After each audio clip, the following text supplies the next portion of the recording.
नमस्कार मित्रों, मैं जय सिंह आप सभी का स्वागत करता हूं क्रैक नाउ के इस प्लेटफॉर्म पर। आज हम बात करेंगे यूनाइटेड नेशन में हुई वोटिंग की, जिसमें भारत ने वॉकआउट किया, भारत ने मतदान नहीं किया।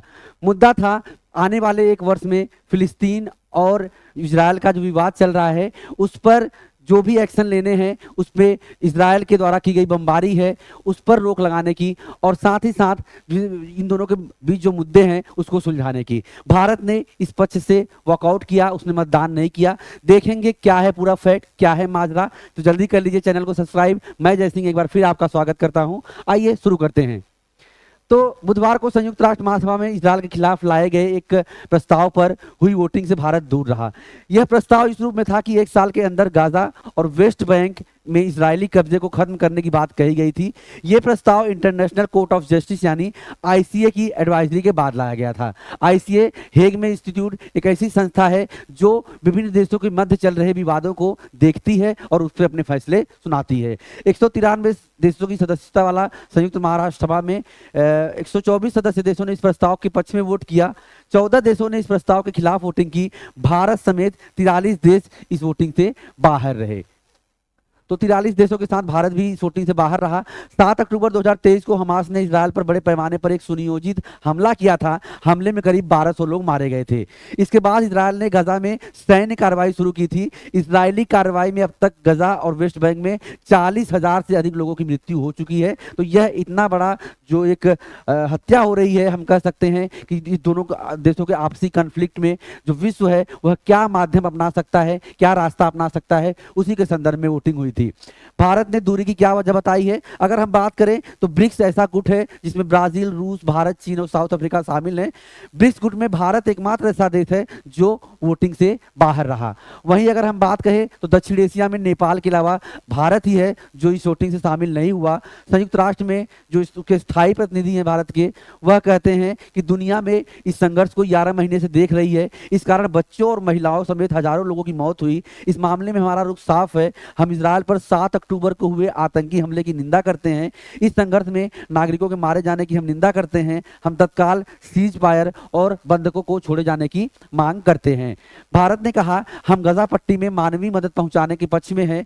इजरायल फिलिस्तीन संघर्ष में भारत के शांति का रास्ता अपनाने की बात कही गई है।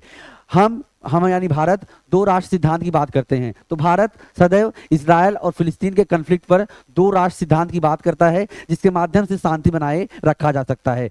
भारत के वोटिंग से दूरी बनाए रखने के बारे में परिवर्तनी हरीश बोलते हैं कि आज हुई वोटिंग में भारत अनुपस्थित रहा। हम बातचीत और कूटनीति के माध्यम से यह संघर्ष को खत्म करना चाहते हैं, इसके अलावा दूसरा कोई रास्ता नहीं है।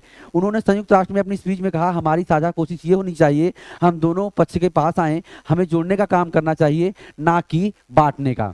इसके अलावा अगर हम देखें तो भारत की ओर से की गई अपील में शांति और उसके अलावा जो एक एकता की भावना है उसको लाने की बात कही गई है। हालांकि अभी भले ही भारत इस वोटिंग से दूर रहा हो, मगर अतीत में वो इजरायल के खिलाफ वोटिंग में शामिल रहा है। तो यह ऐसा मामला नहीं है कि भारत जो है हर बार वॉकआउट कर देता है या फिर मतदान नहीं करता। इसके पहले भी भारत ने इजरायल के खिलाफ वोटिंग की है। नवंबर 2023 में भारत ने संयुक्त राष्ट्र महासभा में उस प्रस्ताव के समर्थन में वोट किया था जिसमें कब्जे वाले फिलिस्तीनी क्षेत्र में इजरायली बस्तियों की निंदा की गई थी।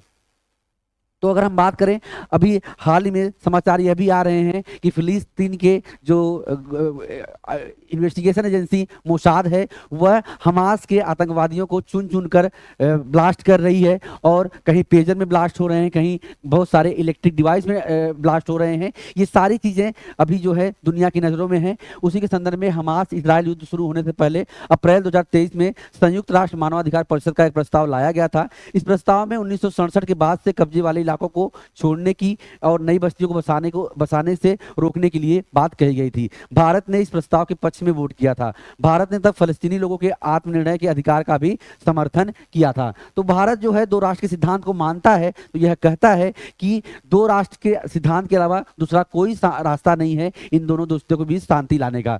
इस्राएल और फिलिस्तीन ने इस मुद्दे पर क्या कहा? तो संयुक्त राष्ट्र में इस प्रस्ताव के खिलाफ वोटिंग करने वालों में अमेरिका, फिजी, हंगरी, अर्जेंटीना और अन्य 14 देश शामिल रहे। इस प्रस्ताव के पक्ष में वोटिंग करने वालों में पाकिस्तान, चीन, बांग्लादेश, श्रीलंका, मालदीव, मलेशिया और रूस जैसे 124 देश शामिल रहे।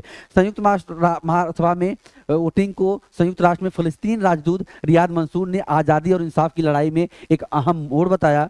इसराइल के राजदूत डैनी डेनन ने इस वोटिंग को शर्मनाक फैसला बताया। डेनन ने कहा, हमास के हमले की बरसी मनाने की बजाय संयुक्त राष्ट्र महासभा फ़लस्तीनी अथॉरिटी की धुन पर नाचना जारी रखे हुए है।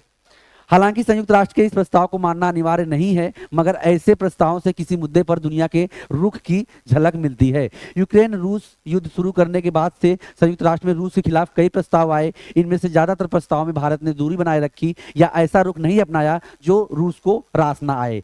आईसीजे ने इजरायल को लेकर जो फैसला सुनाया था उसे मानना बाध्यकारी या फिर अनिवार्य नहीं है।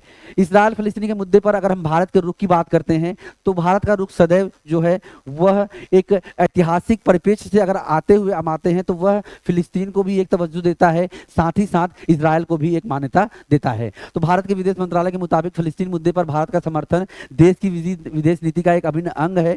साल 1974 में भारत यासिर अराफात की अगुवाई वाले फिलिस्तीनी मुक्त संगठन पीएलओ को फिलिस्तीनी लोगों के एकमात्र और वैध प्रतिनिधि के रूप में मान्यता देने वाला एक गैर अरब देश बना था। साल 1988 में भारत फिलिस्तीन राष्ट्र को मान्यता देने वाले पहले देशों में से एक बन गया था और 1996 में भारत ने गजा में अपना प्रतिनिधि कार्यालय खोला, जिसे बाद में 2003 में रामल्ला में स्थानांतरित कर दिया गया था। तो अगर हम बात करें तो भारत ने अक्टूबर 2003 में संयुक्त राष्ट्र महासभा के उस प्रस्ताव का भी समर्थन किया जिसमें इजरायल के विभाजन की दीवार बनाने के फैसले का विरोध किया गया था। 2011 में भारत ने फिलिस्तीन को यूनेस्को का पूर्ण सदस्य बनने के पक्ष में भी मतदान किया। सितंबर 2015 में भारत ने फिलिस्तीनी और संयुक्त राष्ट्र के परिसर में स्थापित करने का भी समर्थन किया।